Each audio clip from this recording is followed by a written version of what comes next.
السلام علیکم ورحمۃ اللہ وبرکاتہ۔ بسم اللہ الرحمن الرحیم۔ سورۃ النحل کے بعد اب اگلی سورہ بنی اسرائیل ہے۔ اس کا ایک نام اسرا بھی ہے، سورہ اسرا۔ یہ قرآن پاک کے اندر اس کی اگلی آیات میں وَقَضَيْنَا إِلَىٰ بَنِي اسرائیل یہ لفظ آیا ہے اور وہیں سے ماخوذ ہے۔ قرآن پاک میں جو صورتیں آئی ہیں ان کے جو نام ہیں وہ انہی صورت سے ماخوذ ہیں، یعنی انہی صورت میں سے کوئی لفظ اس کو نکال لیا گیا ہے۔ جیسے سورہ بقرہ ہے، اب اس کے اندر بقرہ کا لفظ آیا ہے، اس لیے اس کا نام الگ سے رکھ دیا گیا۔ اس کا یہ مطلب نہیں ہے کہ اب اس کے تحت ساری گفتگو ہوں گی، بلکہ یہ نام آیت کی پہچان کے لیے ہے، تاکہ لوگ اس سورہ کو پہچان سکیں۔ اس سورہ کی پہچان کے لیے یہ نام رکھے جاتے ہیں، اور یہ صرف ایک علامت کے طور پر ہیں کہ تاکہ آپ اس سورت کو پہچان سکیں۔ اچھا، یہ جو سورہ ہے، اس سورہ کے اندر سب سے پہلی جو شروعات ہوتی ہے وہ واقعہ معراج سے اس کی شروعات ہے۔ تو یہ اس بات کی علامت ہے، یہ بتاتی ہے کہ یہ سورہ معراج کے موقع پر یہ نازل ہوئی ہے، یعنی یہ مکی دور کا یہ آخری زمانہ رہا ہے۔ اور معراج کا جو واقعہ پیش آیا تھا وہ حدیث کی کتابوں کو سامنے رکھ کر اور سیرت کی کتابوں کو، تو اس کے مطابق ہجرت سے 1 سال پہلے پیش آیا تھا۔ یعنی نبی کریم صلی اللہ علیہ وسلم کو توحید کی آواز بلند کرتے ہوئے 12 سال گزر چکے تھے۔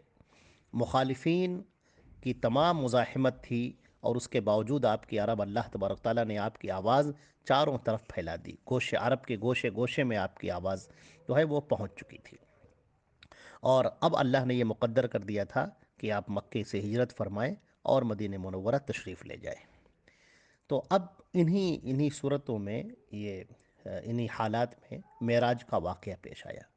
معراج کا واقعہ اپنے آپ میں ایک انتہائی ایک عظیم واقعہ ہے، اور انشاءاللہ ہم اگلے درس میں معراج کے پورے واقعے کو ہم جو حدیثوں کے روشنی میں انشاءاللہ اس کو ہم بیان کریں گے۔ چنانچہ اس سورہ کے اندر یہ جو سورہ ہے، سورہ بنی اسرائیل یا اسراء، اس صورت میں ایک تنبیہ اور تفہیم اور تعلیم تینوں چیزیں دی گئی ہیں۔ اس میں تنبیہ جو ہے وہ کفار مکہ کے لیے ہے، خاص کر کے کہ آپ سمجھیے کہ بنی اسرائیل اور دوسری جو قومیں ہیں ان کے انجام سے تم سبق لو اور اس دعوت کو قبول کرو، ورنہ تمہارا حشر بھی وہی ہوگا جو بنی اسرائیل کا ہوا ہے۔ اور بنی اسرائیل کو بھی جو اب اس کے قرآن پاک کے مخاطب بننے والے تھے، ان سے یہ بتایا گیا ہے کہ دیکھو تمہارے اوپر سزائیں جو ہیں وہ تمہیں مل چکی ہیں، ان سے عبرت حاصل کرو۔ اب تمہیں موقع مل رہا ہے نبی کریم صلی اللہ علیہ وسلم کی نبوت کو تسلیم کرنے کا، اور ان کی یہ بعثت ہے، اس سے فائدہ اٹھاؤ۔ اگر تم نے اس موقع کو بھی گنوا دیا تو پھر تمہارا انجام انتہائی دردناک ہوگا۔ اسی طریقے سے اس کے اندر بہت ساری باتیں اور سمجھائی گئی ہیں، انسان کیسے کامیاب ہوتا ہے اور کیسے وہ ناکامی کی طرف جاتا ہے، اور کن چیزوں پر انسان کی کامیابی ہے۔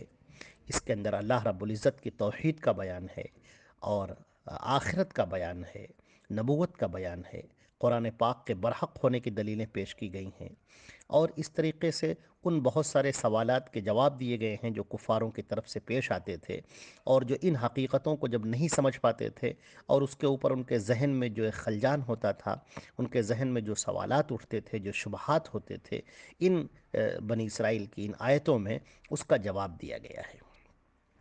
اسی طریقے سے اس کے اندر تعلیم کے بہت سارے پہلو ہیں، اس میں اخلاق اور تمدن کے بڑے بڑے اصول بیان کیے گئے ہیں، جن پر پوری زندگی کے نظام کو قائم کرنا چاہیے۔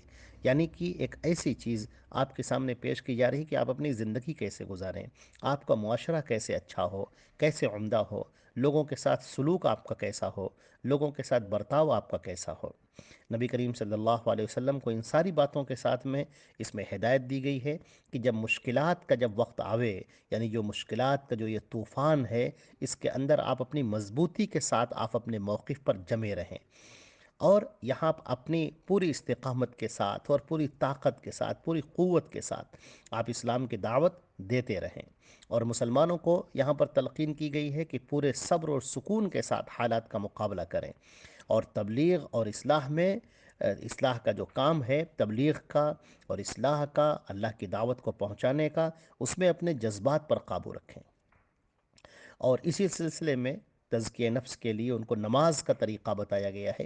یہ روایات سے معلوم ہوتا ہے کہ یہ پہلا موقع ہے جب 5 وقت کی نمازیں مسلمانوں کے اوپر فرض کی گئیں، یعنی ہجرت سے یہ 1 سال پہلے کی بات ہے کہ یہاں پر 5 وقت کی نمازیں، یعنی جو معراج جب ہوئی اور اس میں آپ کو 5 وقت کی نمازیں عطا کی گئیں۔ تو یہ نمازیں اس لیے ہیں تاکہ مسلمانوں کے اندر تزکیہ پیدا ہو، مسلمانوں کا ذہن، ان کا دل بہت ہی انتہائی عمدہ ہو اور شاندار ہو اور دلوں کا تزکیہ ہو جائے۔ اب اس کے بعد اس کے اندر جو واقعات ہیں وہ معراج کے واقعات اس سورہ کے اندر بیان کیے گئے ہیں۔ پہلے اس کی جو شروعات ہوتی ہے وہ معراج کے واقعے سے اس کی شروعات ہوتی ہے کہ اللہ سبحان الذی اسریٰ بعبدہ۔ انشاءاللہ ہم اس کے اوپر جو ہمارا اللہ نے چاہا تو جو کل کا درس ہوگا وہ انشاءاللہ اس واقع معراج پر ہوگا کہ یہ معراج احادیث میں، جو احادیث کے مطابق یہ معراج کیسے پیش آئی۔ چنانچہ آغاز اس کا یہیں سے ہوتا ہے، نبی کریم صلی اللہ علیہ وسلم کی معراج سے۔ لیکن اس صورت کے اندر آپ کو قدم قدم پر رہنمائی ملتی ہے، اور جتنا آپ اس پر غور و فکر کریں گے اتنے ہی آپ کے سامنے دروازے کھلتے جائیں گے۔ اور قرآن پاک ہمارے لیے ہر طرح کا ایک نسخہ ہے۔ آپ یوں سمجھ لیجئے کہ جو شخص قرآن پاک سے وابستہ ہو جاتا ہے اس کے سامنے تمام مسائل کا حل موجود ہو جاتا ہے۔ اللہ کے پیارے رسول حضرت محمد مصطفیٰ صلی اللہ علیہ وسلم نے قرآن پاک کی تشریح ہمارے سامنے فرمائی ہے، اس کی تفسیر بیان کی ہے، جس کو ہم احادیث کہتے ہیں۔ قرآن پاک کو سمجھنے کے لیے حدیثوں کو اپنے سامنے رکھنا بہت زیادہ ضروری ہے، کیونکہ یہ نبی کا کام بتایا گیا ہے، یتلو علیہم آیاتہ ویزکیہم ویعلمہم الکتاب والحکمہ۔ نبی کے کام یہ بتایا گیا ہے کہ آپ کا کام ہے قرآن پاک کی آپ تلاوت لوگوں کے سامنے کریں، اس کو پیش کریں جو اللہ کا کلام آپ کے اوپر اترا ہے، لوگوں کو تزکیہ کریں، اسلام میں داخل کریں، اور اس کے بعد یعلمہم الکتاب، آپ ان کو یہ جو کتاب ہے اس کو سکھائیں، اس کتاب کو آپ انہیں سکھائیں اور اس کی تعلیم دیں، اور عمدہ باتیں ان کو بیان کریں، یعنی جو اللہ نے آپ کے اوپر اتارا ہے اور جو اللہ آپ کے اوپر اتار رہا ہے وہ اس کے بندوں تک مکمل کا مکمل پہنچا دیں۔ تو ہم دیکھتے ہیں کہ قرآن پاک کی ایک ایک آیت پر جب آپ غور کریں اور کسی ایک آیت کو لے لیں اور اس کے اوپر غور کریں کہ اللہ کا کیا پیغام ہے آپ کے لیے، ہماری زندگی کا ہر شعبہ اور ہماری زندگی کا ہر مرحلہ قرآن پاک کے اندر اس کے تمام مسائل کا حل موجود ہے، بشرطے کہ ہم اس حل کو قبول کرنے کے لیے تیار ہو جائیں۔ اب یہ جو سورہ آپ کے سامنے ہے، انشاءاللہ اس کی تفسیر بیان کی جائے گی، سورہ بنی اسرائیل۔ اس میں نام تو اس کا بنی اسرائیل ہے، یہاں سے آغاز ہوتا ہے، اور اس کا نام دوسرا نام اسرا بھی ہے، جس کے معنی رات میں چلنے کے ہیں، رات میں لے چلنا کسی کو۔ تو نبی کریم صلی اللہ علیہ وسلم کی چونکہ معراج ہوئی تھی تو اس میں جو آیت آئی ہے اسرا بعبدہ، تو اسی سے اسرا اس کا نام پڑا ہے کہ یہ سورہ اسرا ہے یا سورہ بنی اسرائیل ہے۔ اور اس کے اندر انشاءاللہ جو مضامین آئیں گے وہ ذہنوں کو جھنجھوڑ دینے والے ہیں، اور روح کے لیے انتہائی ہمارے تمام زخموں کا مرہم ہے، اور ہماری روح کے لیے لطافت کا سامان ہے۔ آپ دیکھیں گے کہ جب آپ قرآن پاک سے وابستہ ہوں گے، قرآن پاک سے آپ جڑ جائیں گے، اس کے پیغام کو آپ سنیں گے، اور پیارے رسول صلی اللہ علیہ وسلم نے جو اس کی تشریحات فرمائی ہیں، ان آیتوں کی جو تشریح کی ہے، یہ آپ کی پوری زندگی قرآن پاک کی تفسیر ہے۔ نبی کریم صلی اللہ علیہ وسلم کا ہر قول، ہر عمل یہ قرآن پاک کی تفسیر ہے۔ آپ صلی اللہ علیہ وسلم کی باتیں اور آپ کا عمل اور آپ کے فتاوے، آپ کی گفتگو، آپ کا انداز سمجھانا، یہ سب قرآن پاک کی تفسیر ہے۔ آپ کا چلنا پھرنا یہ سب قرآن پاک کی تفسیر ہے۔ آپ دیکھیں گے تو آپ کو انتہائی روح کی غذا ملے گی، آپ کو لگے گا کہ آپ کی روح جو ہے وہ سکون پا گئی ہے، آپ کے سامنے منزلیں آسان ہوتی ہوئی چلی جائیں گی۔ اللہ اپنا کلام آپ کے سامنے پیش کرتا ہے، اللہ تعالیٰ آپ سے مخاطب ہے، اپنے بندے سے اللہ تعالیٰ مخاطب ہے، اور بندے کے سامنے اس کی کامیابی اور ناکامی دونوں راستے اس کے سامنے کھول کر بیان کر دیتا ہے کہ انسان کیسے کامیاب ہوگا اور کیسے بلندیوں کی طرف جائے گا، اور اگر انسان نے اللہ کی بات نہ مانی تو کیسے وہ پستیوں کی طرف جائے گا، وہ کیسے ذلیل اور خوار ہو جائے گا۔ لہٰذا اس بات کو بہت زیادہ سمجھنے کی ضرورت ہے۔ آپ یاد رکھیں، بعض ہمارے سلف نے یہاں تک کہا ہے کہ اگر آپ یہ جاننا چاہتے ہیں کہ آپ کا دن انتہائی خوشگوار ہے یا آپ کا دن خوشگوار نہیں ہے، اگر آپ اس کا ایک اندازہ لگانا چاہتے ہیں کہ آپ اللہ کے قریب ہیں کہ نہیں ہیں، تو آپ یہ دیکھیے کہ جس دن آپ نے قرآن پاک کی تلاوت کی ہو، اس کے معنی اور مفہوم کو سمجھا ہو، چاہے ایک آیت ہی کیوں نہ ہو، اگر اس کو آپ نے سمجھا ہے تو آپ یوں سمجھ لیجئے کہ آپ کا دن انتہائی خوشگوار ہے اور آپ اللہ کے مقرب بندوں میں سے آپ کا شمار ہے، اور آپ اپنی زندگی کو بہت بہتر بنانے کے لیے تیار ہیں۔ اس کی جو برکتیں آپ کے اوپر ٹوٹ کر برستی ہیں، اس کا کوئی شمار نہیں کر سکتا، کوئی اندازہ نہیں کر سکتا۔